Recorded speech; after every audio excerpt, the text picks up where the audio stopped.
Welcome to the podcast, Let the Prophet Speak.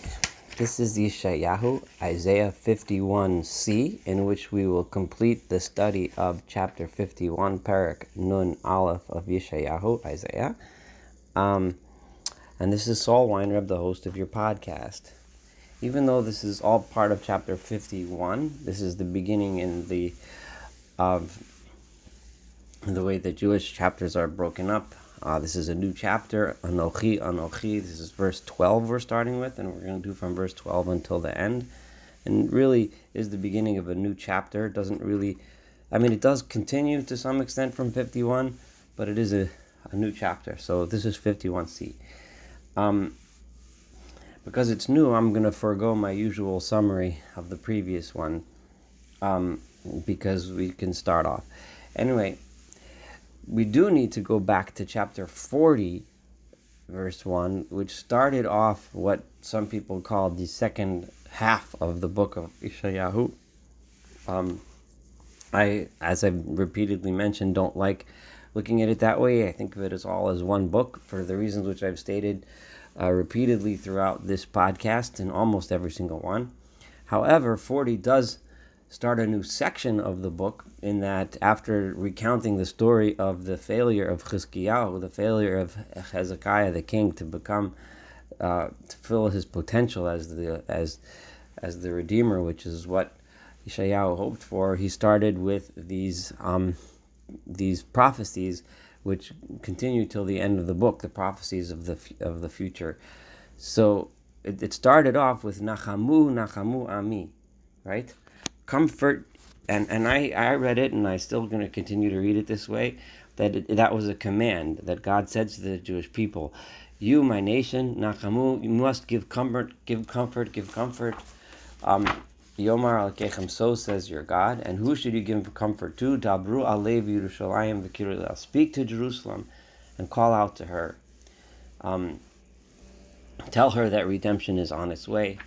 And if we continue in that chapter back in 40, it says, Al har gvoa al ilach, get up on a tall mountain, on a high mountain, b'vaseret Zion, you who is bringing this news to Zion. Harimi, b'koach kolech, raise your voice, b'vaseret Yerushalayim, she who is telling the news to Jerusalem.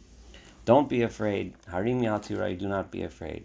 This theme of do not be afraid is going to be repeated here. And now God is saying, I commanded you, I asked you. And remember, there, in chapter 40, after God told the people to speak up and bring this message to Jerusalem and tell her, so to speak, that not to worry, her people will come back and God will redeem them, so on. In the end, it's important to remember, let me read to you this verse here for a second. Lama tomar Yaakovu tedaber Yisrael. Why should the people of Jacob say, Nistra darki mi'Adonai, my ways are hidden from God? In other words, that the people were reluctant to speak. And God says, don't be reluctant to speak. Halo yadata, don't you know that it is I, God the Creator, that no sein la yav koach, that gives strength to the weary, and so on. It is me. So this is again repeating that, but now God says, I'm asking you, the people, to be a source of comfort for Jerusalem and Zion.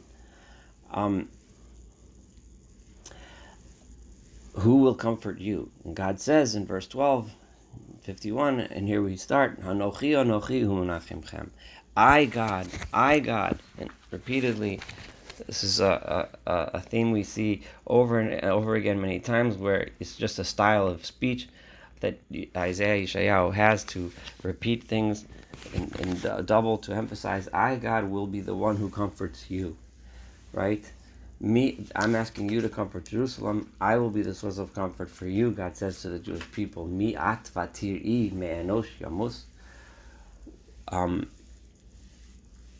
Mi'at literally means, who are you that you should be afraid from mankind, that mankind who has death? In other words, you are afraid, you're in exile, you are under the rule of human beings, and you're afraid of them.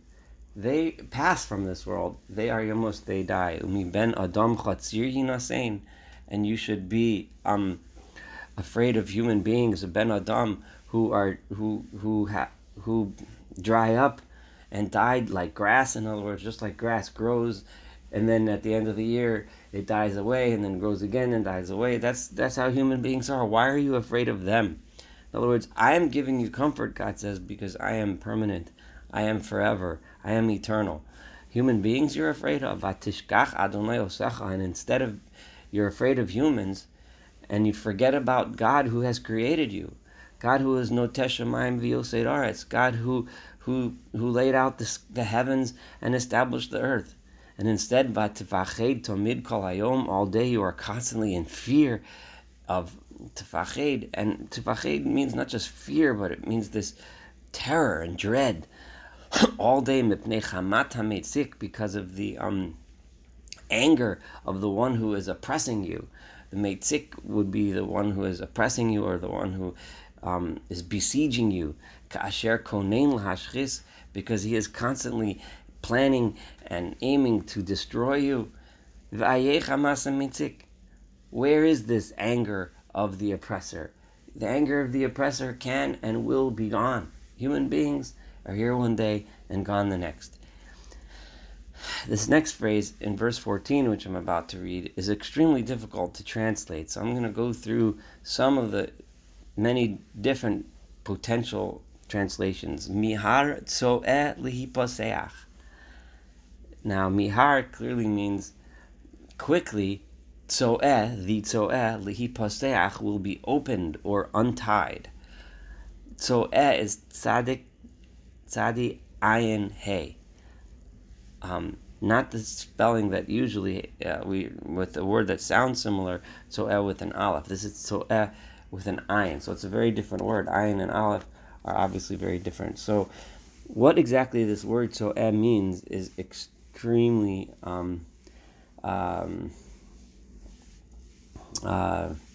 how should I say? It's really not known. I mean, so I'm going to go through some of the potential possibilities. Rashi has two. The first one is tzo'eh, is things that are stopped up, things that are clogged up. Kind of related to tzo'eh with an aleph, which refers to feces and stopped up like constipation. And Rashi looks at it literally as if it was talking about constipation as a metaphor to the people being stopped up and clogged, and mihar tzo'eh lihiposeach, it will be opened. And God is saying that the people who are closed up and clogged and stopped up will be opened.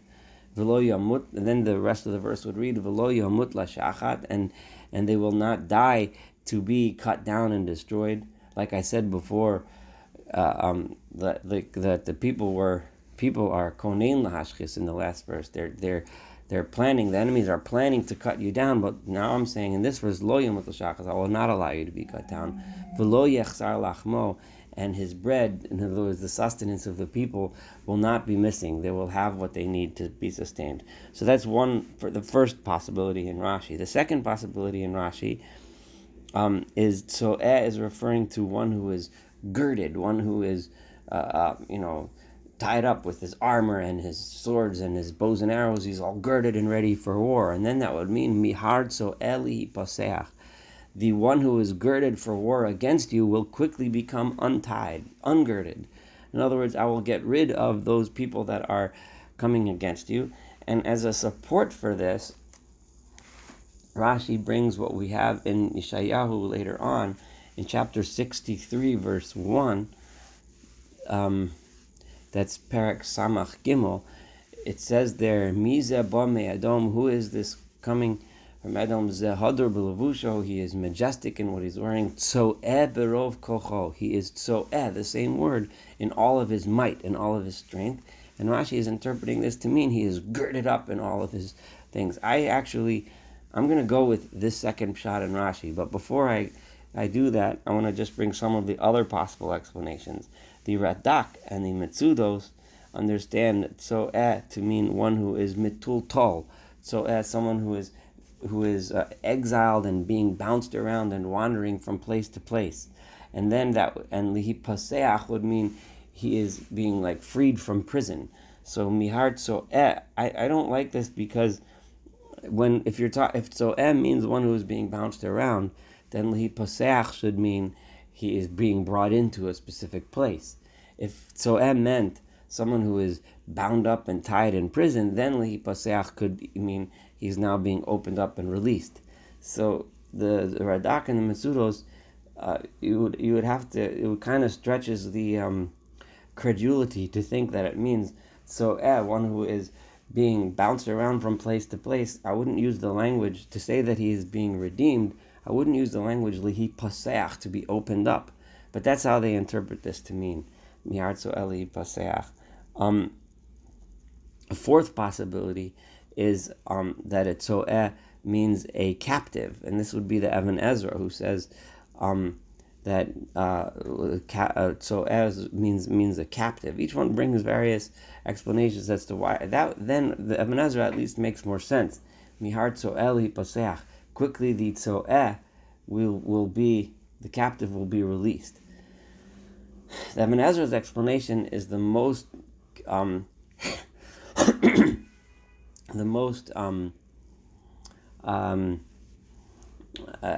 of reads in the pasuk the best, because it will say mihar tzoeh lihi paseach, the captive, the one who is stuck inside, will quickly be released. So in other words, so that this tzoeh is referring to Israel.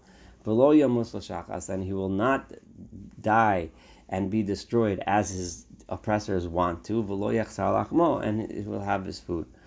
The second shot in Rashi is a little bit more difficult, because then it would mean mihar tzoeh lihi paseach, the one who is girded against you will be opened.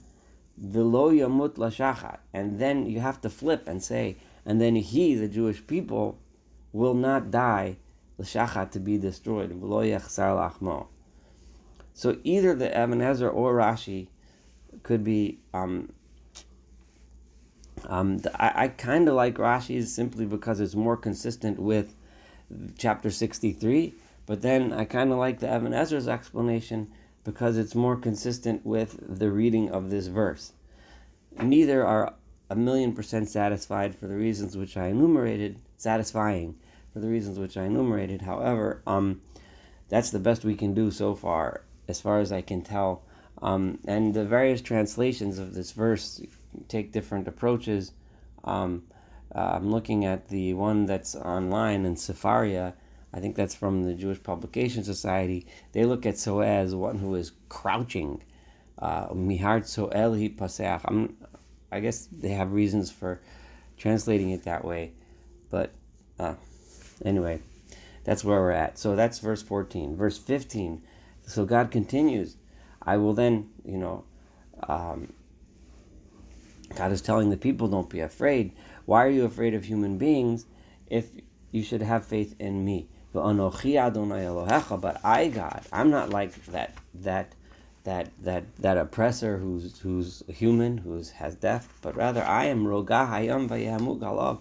I am the one who can stir up the sea and raise the powerful waves of the sea. Adonai Tzivaos Shemo. His name, God's name, is Hashem Tzivaos, the God of hosts. And don't be afraid to speak up. All right, I was the one, and this is I'm about to read verse 16. I was the one who told you back in chapter 40, verse 9. Right, I was the one who told you, Al Har Tzion, Al Har Gavoa Alilach, get up, Mefaser Tzion, get up on the top of a mountain and make this announcement and speak, and don't be afraid, because Asim Devarai Beficha, I will put my words in your mouth. Uvetzel Yadichi Zisicha, I will cover you in the shade of my hands. God says. In other words, my covering will be a protection, not like the oppressor who surrounds you to oppress you and to destroy you. But when I surround you, I will be there to protect you. Lintoa Shamayim v'lisod aretz. In what way do I protect you? By placing the heavens above you, the earth beneath you, and in order to sustain you. V'leimar, and now you can say L'Tzion, that message that I told you to say in the beginning, you can say to Zion, Ami Ata, I, the people of Israel, are your nation, right? or you are my people, right? So you can you can convey that message. Now in verse 17, God says, what is this message? How should you say this message? So the prophet Yeshayahu is telling the people,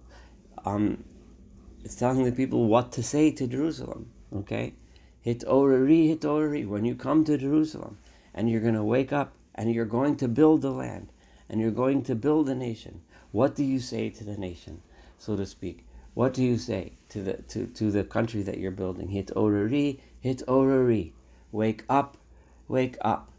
In Kumi Yerushalayim, get up, Jerusalem. Asher shatit, because until now you have been drinking miyad Adonai et kos chamaso.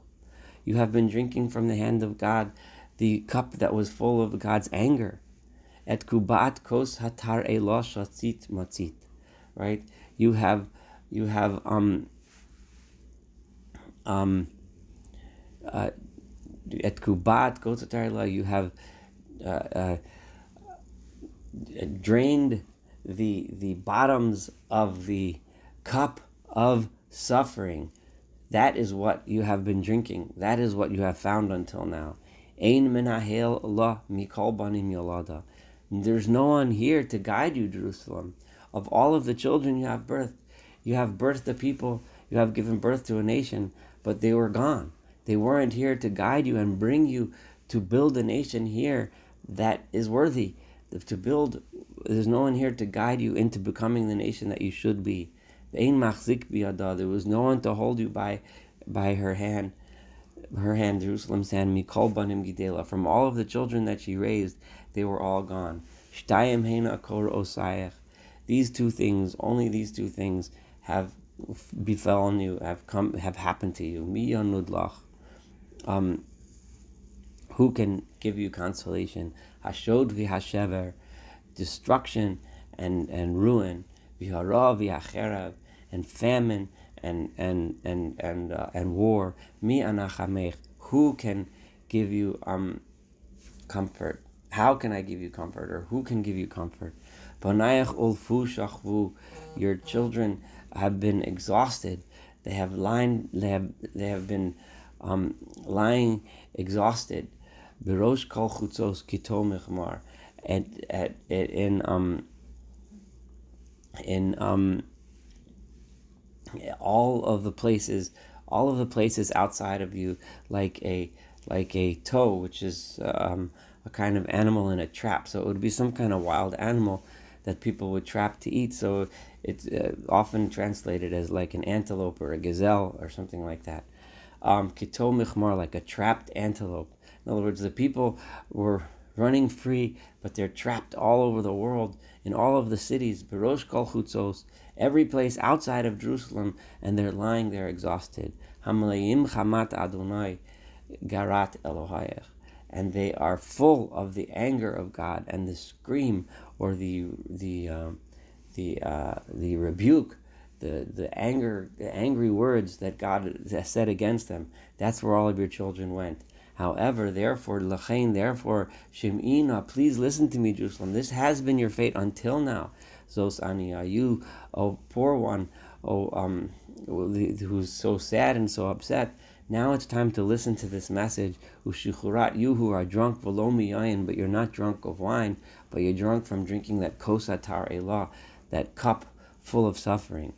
Ko amar Adonai, your master God says, and he asked us to bring you this message, right? The message that he's been asking Mivaseret Zion this entire time since chapter 40. He's asking the Jewish people to bring this message to the land. Hine lakachti miadech, I have taken from your hand eskosatar elah, that cup that you were drinking that was full of suffering. I have taken it away. Et kubaas kos hachamasi, the bowl that was full of my anger. Lo tosifi lishtosa od, no longer shall you drink it.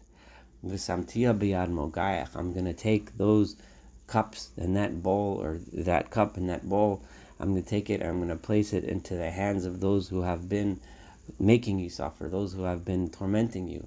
Asher amru l'nafshech, those that have said to you, shechivena avora, lie down in dust so that we can trample over you. The image of the nations that have conquered Jerusalem and trampled Jerusalem and destroyed Jerusalem and destroyed the nation. The cup of suffering will be passed on to them. This is the message I want you to tell Jerusalem. V'tasimi ka'eretz gevech, and that they made like your back, like your body, the soul of the nation. They made it like land that they trampled upon. V'kachutz la'ovrim, and like an outdoor marketplace for just people to wander through. The image of the Roman marketplace that was built on top of the holy city Jerusalem after the Second Temple was destroyed is very much the image that's being portrayed in this pasuk. The next chapter, this concludes chapter 51. In the next chapter, we are going to study and read a little bit more about the rebuilding of Jerusalem and what that means. We're going to be concentrating on that a little bit. So hang in there. Thank you for joining us for 51. Looking forward to studying 52 together.